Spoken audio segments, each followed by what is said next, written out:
New ইয়র্কে NCP নেতা আখতারের ওপর আক্রমণ।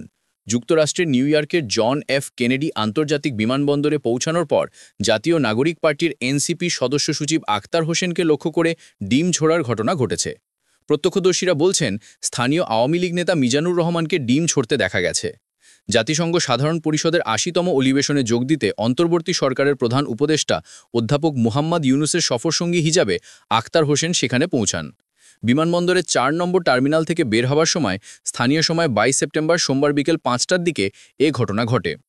আখতার হোসেনের সঙ্গে হাঁটছিলেন সফরসঙ্গী হিসাবে আসা বিএনপির মহাসচিব মির্জা ফখরুল ইসলাম আলমগীর ও এনসিপির জ্যেষ্ঠ যুগ্ম সদস্য সচিব তাসনিম জারা।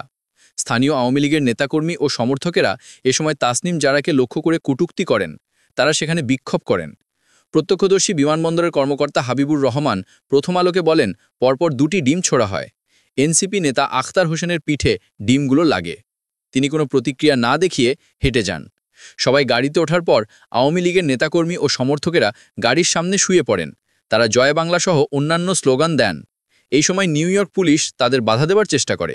স্থানীয় সময় বেলা ১টা থেকে জন এফ কেনেডি বিমানবন্দরের ৮ নম্বর টার্মিনালে বিএনপি ও আওয়ামী লীগের সমর্থকেরা সমবেত হয়েছিলেন। তারা পাল্টাপাল্টি স্লোগান দেন। অন্তর্বর্তী সরকারের প্রধান উপদেষ্টা অধ্যাপক মুহাম্মদ ইউনুসের সফরসঙ্গীরা ম্যানহাটেনের গ্র্যান্ড হায়াট হোটেলে আছেন। যুক্তরাষ্ট্র আওয়ামী লীগ সেখানে প্রতিবাদ করার অনুমতি নিয়ে রেখেছে। সেই অনুযায়ী সন্ধ্যায় তারা সেখানে বিক্ষোভ করেন।